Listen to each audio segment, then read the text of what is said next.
Hello guys, welcome to management Twitter. आज हम लोग एक नया टॉपिक स्टार्ट करने जा रहे हैं। मैनेजरियल इकोनॉमिक्स का हम लोग सेकंड यूनिट स्टार्ट करने जा रहे हैं। अगर कोई आप लोग में फर्स्ट यूनिट नहीं पढ़ा है तो आप मेरे वीडियो से जाके फर्स्ट यूनिट पढ़ सकते हैं। मैं मैनेजरियल इकोनॉमिक्स का सेकंड यूनिट में हम डिस्कस करेंगे। सबसे पहले कि हम लोग क्या क्या डिस्कस करेंगे, तो सबसे पहले हम डिस्कस करेंगे कि इसके डिमांड एनालिसिस। मैनेजरियल इकोनॉमिक्स में हम लोग डिमांड एनालिसिस पढ़ेंगे। तो डिमांड एनालिसिस में हम लोग क्या क्या कवर करेंगे? मीनिंग, ठीक है, meaning and concept, importance of demand, it's determinants of demand, demand का क्या डिटर्मिनेंट्स होते हैं, ठीक है, income effect and substitute effect, ठीक है, और various elasticity of demand, demand forecasting and method of demand forecasting, किस मेथड से डिमांड फोरकास्टिंग होते हैं, ठीक है। तो आई होप आप लोग को ये बता दूं कि तो हम इन सारे टॉपिक को डिमांड एनालिसिस में कवर करेंगे, ठीक है। अगर कोई मेरे फर्स्ट यूनिट का वीडियो नहीं देखा है तो आप मेरे वीडियो से जाके मैं डिस्क्रिप्शन में डाल दूंगा, आप वहां से जाके देख सकते हैं फर्स्ट यूनिट, ठीक है। और मेरे चैनल को सब्सक्राइब करें, लाइक करें। मैं इसमें सिर्फ बीबीए, एमबीए और बीसीए के सारे टॉपिक को क्लियर करता हूँ।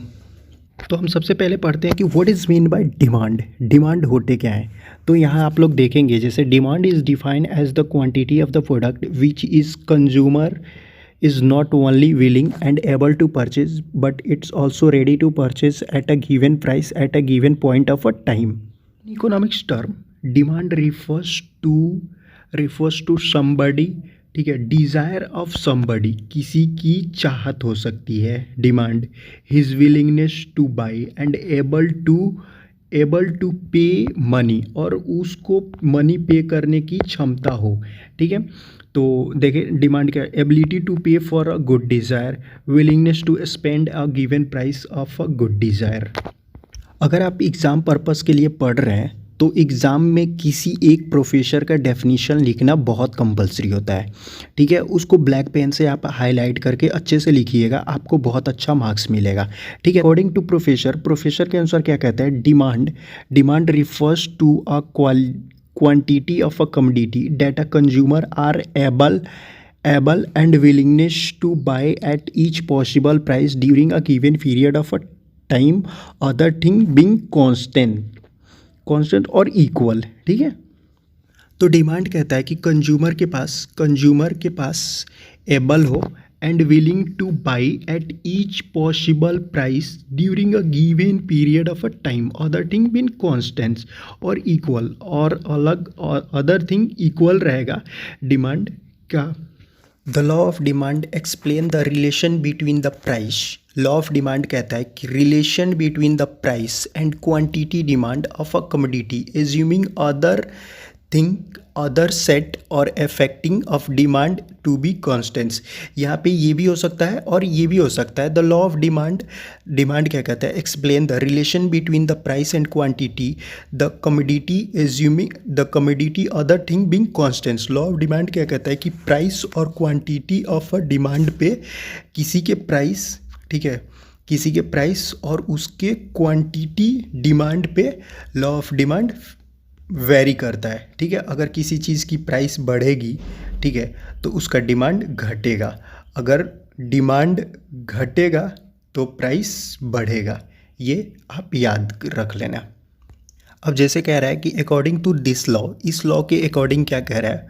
वही चीज़ जो मैंने समझाया, other thing being constants, quantity demand of a commodity is inversely related to price of the commodity. Price of inversely related क्या होता है कि अगर प्राइस घट रहा है, ठीक है, तो क्वांटिटी डिमांड बढ़ रहा है, याद रखना, ठीक है। प्राइस घटेगा तो डिमांड बढ़ेगा, ठीक है। अगर प्राइस बढ़ रहा है तो डिमांड घटेगा, ठीक है। इन्वर्सली रिलेशन बिटवीन प्राइस होता है। यहाँ एक्सप्लेनेशन है, एक्सप्लेनेशन को आप लोग पढ़ लो, जो मैंने बताया वही चीज़ है इसमें, आप लोग एक बार अपने से पढ़ो, इसको समझ में आ जाएगा, ठीक है। अकॉर्डिंग टू मार्शल प्रोफेसर है, ठीक है। मार्शल क्या कहता है? तो मार्शल भी यही कहते हैं, मार्शल कहते हैं the law of demand state that quantity demand of a goods show an inverse relationship with the price of a good when other factor are constants. ठीक है, प्राइस ऑफ द गुड्स ये कह रहा है कि goods के price पे goods के प्राइस पे वेरी करता है लॉ ऑफ डिमांड। ठीक है, किसी चीज़ की डिमांड मार्केट में बहुत ज़्यादा होती है, ठीक है, किसी चीज़ की डिमांड कम होती है, तो इसके अकॉर्डिंग प्राइस वेरी करता है। जैसे जैसे मार्केट में डिमांड ज़्यादा होगा वैसे वैसे प्राइस वेरी करेगा। हम लोग आगे इस चीज़ को और क्लियर करेंगे, अच्छे से कंसेप्ट क्लियर करेंगे। एग्जाम्पल है, इस एग्जाम्पल के माध्यम से भी आप लोग समझ सकते हैं। ठीक है, बहुत बेस्ट एग्जाम्पल है, आप लोग इसको अपने से पढ़ो और समझ में आ जाएगा। ठीक है, नहीं समझ में आएगा तो कमेंट करो, मैं समझा दूंगा। ग्राफ है, ठीक है, इसको आप लोग को समझना बहुत इंपॉर्टेंट है और ये एग्ज़ाम में लॉ ऑफ डिमांड 100% है कि आएगा ही आएगा। ठीक है, और आपको उसको एग्जाम्पल दे के ग्राफ को अच्छे से डिफाइन करना होगा। तो यहाँ देखते हैं, ये वाई एक्सिस है, ये एक्स एक्सिस है। ठीक है, ये पॉइंट है आपका। ठीक है, ये क्या कह रहा है, देखो जैसे ये प्राइस P1 है, ठीक है, प्राइस P1 हुआ, ठीक है, और ये क्वांटिटी ये हुआ Q1। ठीक है, ये प्राइस हुआ, ये P हुआ और ये Q हुआ। ठीक है, तो पहले सबसे पहले कि प्राइस ये है, प्राइस यहाँ है, तो क्वांटिटी डिमांड क्या है, यहाँ है। ठीक है, ये आपका क्वांटिटी डिमांड कम है। ठीक है, जब प्राइस घटा, प्राइस P1 आया, ठीक है, तो क्वांटिटी डिमांड क्या हुआ, बढ़ गया। तो ये क्या कहता है कि ये इसका ग्राफ जो होता है कभी भी ऐसे होता है। इस चीज़ को आप लोग ध्यान में रखो, ग्राफ बनाना एकदम सीख लो अच्छे से। प्राइस क्या कह रहा है कि प्राइस जब ज़्यादा था तो क्वांटिटी डिमांड कम थी, जब प्राइस घट गया तो क्वांटिटी डिमांड ज़्यादा हो गई। ठीक है, ये कहता है law of demand. Law of demand कहता है कि प्राइस बढ़ेगा तो डिमांड घटेगा। ठीक है, और प्राइस घटेगा तो डिमांड बढ़ेगा। बस इस चीज़ को अपने दिमाग में बैठा लो। ये आप लोग का एक क्वेश्चन भी हो सकता है। ठीक है, और ये आप लोग का एक पॉइंट भी हो सकता है। एग्ज़ाम में कभी कभी ये डायरेक्ट क्वेश्चन पूछ देता है, the law of demand curve slope downward why. ठीक है, क्वेश्चन ऐसे डाल देगा कि ये डाउनवर्ड शिफ्ट क्यों होता है, तो इसको बताना है, डिफाइन करना है। तो इसको आप लोग हम लोग आगे चल के the main reason of demand curve slope downward. The law of demand state that there is a inversely proportional relation between the price and demand of the commodity. When the price of the commodity is increase, its demand is decrease. क्योंकि ये inversely proportion होते हैं। ठीक है, जब demand बढ़ेगा, ठीक है, तो प्राइस डिमांड बढ़ेगा तो प्राइस घटेगा। ठीक है, और प्राइस जब प्राइस बढ़ेगा, ठीक है, प्राइस बढ़ेगा तो डिमांड घटेगा, प्राइस घटेगा तो डिमांड बढ़ेगा। तो ये इन्वर्सली प्रोपोर्शन होते हैं। ठीक है, inversely proportion relation between the price and quantity demand of a commodity, ये इन्वर्सली प्रोपोर्शन होते हैं। इसलिए लॉ ऑफ डिमांड हमेशा कर्व स्लोप डाउनवर्ड होता है। इसके कुछ पॉइंट है, ठीक है, वो हम लोग देख लेते हैं। Law of diminishing marginal utility है, इनकम इफेक्ट, ये कौन कौन सा इफेक्ट होता है, क्यों लॉ ऑफ डिमांड वो डाउनवर्ड स्लोप होता है। Law of diminishing marginal utility के वजह से, इनकम इफेक्ट के वजह से, सब्स्टिट्यूट इफेक्ट के वजह से, और साइज ऑफ द कंज्यूमर के अकॉर्डिंग। ठीक है, साइज ऑफ द कंज्यूमर आ गया मतलब पॉपुलेशन के अनुसार। ठीक है, सब्स्टिट्यूट हो गया कि टी और कॉफ़ी। ठीक है, टी और कॉफ़ी, अगर टी की डिमांड बढ़ जाएगी तो लोग क्या होंगे, अगर टी की प्राइस बढ़ जाएगी तो लोग क्या करेंगे, कॉफ़ी पीना स्टार्ट कर देंगे। बट अभी क्या है कि कॉफ़ी की प्राइस ज़्यादा है तो लोग टी पीते हैं। ठीक है, इसलिए सब्स्टिट्यूट इफेक्ट में ये आ गया। इनकम इफेक्ट में क्या कहता है कि अगर किसी इंसान की सैलरी बढ़ जाती है, ठीक है, अगर मैं 10,000 रुपया महीने कमा रहा हूँ, ठीक है, मैं कल से 20,000 रुपया महीने कमा लिया तो मेरी लाइफ स्टैंडर्ड चेंज हो जाएगी। तो इंसान की सैलरी बढ़ेगी, इसको आता है income effect. Law of diminishing marginal utility क्या होता है कि जैसे जैसे हम कुछ कंज्यूम करेंगे, ठीक है, तो मेरा यूटिलिटी क्या होगा, वो फुलफिल होगा। ठीक है, अगर मुझे भूख लगी है तो पहला रोटी खाऊंगा तो मुझे ज़्यादा लगेगा, ठीक है, लगेगा कि मुझे और खाना है, फिर 2 रोटी खा लूँगा, फिर लगेगा कि 1 रोटी और खा लें, फिर 3 रोटी खा लेंगे, लगेगा कि अब नहीं खा सकते हैं, ठीक है। तो इसको कहते हैं मार्जिनल यूटिलिटी। एक समय आएगा जो ये पूरा फुलफ़िल हो जाएगा, मतलब पूरा ओवर हो जाएगा, उसके बाद मुझे खाने को मन नहीं करेगा। दूसरा टॉपिक है डिटर्मिनेंट्स ऑफ डिमांड। डिमांड किस किस चीज़ पे डिटर्मिनेंट होता है, मतलब किस किस चीज़ पे बेस्ड होता है, ठीक है, बेस होता है, ठीक है, किस किस किस चीज़ पे डिमांड होती है, डिमांड कैसे होती है, ठीक है। Determinants of demand refers to the factor affecting demand of the commodity, ठीक है। अब डिमांड किस किस चीज़ पे बेस्ड करती है, तो इसको याद कर लीजिएगा, ठीक है। एग्ज़ाम में ऐसे लिखिएगा तो आपको ज़्यादा मार्क्स मिलेंगे, ऐसे ये चीज़ आप ज़रूर मेंशन करेंगे एग्ज़ाम में, ठीक है। तो डिटर्मिनेंट्स ऑफ डिमांड क्या होता है, डिमांड ऑफ पार्टिकुलर कमोडिटी, एक पार्टिकुलर कमोडिटी पे डिमांड होता है। प्राइस ऑफ द कमोडिटी, उस चीज़ के प्राइस पे। प्राइस ऑफ रिलेटेड गुड मतलब टी और coffee. Income of the consumer, income of the consumer अभी मैंने समझाया। टेस्ट एंड प्रेफरेंस, टेस्ट और प्रेफरेंस पे भी ठीक है, किसी चीज़ का टेस्ट ज़्यादा होता है तो उसकी डिमांड अच्छा होता है, किसी चीज़ का टेस्ट कम होता है तो उसकी डिमांड कम होती है। Consumer expectation about future, future में क्या है कि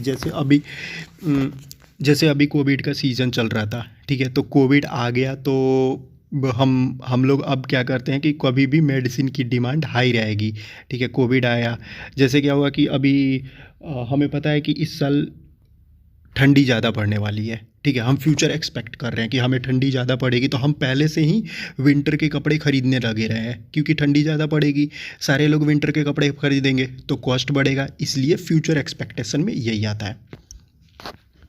आगे हम लोग एक एक टॉपिक को क्लियर कर लेते हैं। पहला था हमारा price of the commodity. Price of the commodity क्या कहता है inversely relation between the price and quantity demand, ठीक है। ये एक दूसरे पे इन्वर्सली रिलेशन होते हैं, ठीक है। प्राइस बढ़ेगा तो क्वांटिटी डिमांड घटेगी, प्राइस घटेगा तो क्वांटिटी डिमांड बढ़ेगी। प्राइस ऑफ द कमोडिटी में यही आता है। दूसरा हो गया price of related goods. Related goods में क्या आता है, टी और कॉफ़ी सब्स्टिट्यूट आता है, ठीक है, सब्स्टिट्यूट आता है। टी और कॉफ़ी का एग्जांपल ले लेंगे। रिलेटेड गुड्स का मतलब होता है कि जैसे ये टी है, ठीक है, अगर टी की प्राइस 10 रुपया है, ठीक है, और कॉफ़ी की प्राइस 20 रुपीज़ है, ठीक है, क्या हुआ कि फ्यूचर में क्या हुआ कि टी की प्राइस 30 रुपया हो गया, ठीक है, एक कप की टी की प्राइस 20 रुपया हो गया, तो लोग क्या करेंगे, शिफ्ट हो जाएंगे, कॉफ़ी पीने लगेंगे, ठीक है। तो प्राइस ऑफ रिलेटेड गुड्स। मैंने इनकम ऑफ द कंज्यूमर समझाया आगे, ठीक है। इनकम ऑफ द कंज्यूमर में क्या होता है, नेसेसरी, कंफर्ट, इन इन्फेरियर होता है, ठीक है, इन्फेरियर गुड्स होता है। नेसेसरी मतलब क्या होता है कि कोई मेडिसिन है, मेडिसिन हम लोग के लिए नेसेसरी है, जैसे जिसकी तबीयत ख़राब हुई। रोटी, कपड़ा, मकान, ये सब चीज़ नेसेसरी है। लग्जरियस में क्या होता है कि हमें रोटी, कपड़ा, मकान है और पैसे हैं तो मुझे एक कार भी चाहिए, ठीक है। इन्फेरियर गुड्स मतलब क्या होता है कि बेस्ट क्वालिटी गुड। अगर हम मार्केट में जाएंगे तो कभी भी बेस्ट क्वालिटी गुड्स परचेज करेंगे क्योंकि मेरे पास पैसे ज़्यादा हैं, ठीक है। तो इनकम ऑफ द कंज्यूमर ये आता है। दूसरा मेरा टेस्ट एंड फैशन है। कुछ चीज़ें कंज्यूमर टेस्ट के अकॉर्डिंग खरीदते हैं और कुछ चीज़ें कंज्यूमर फैशन के। Size of the population, advertisement, distribution of income.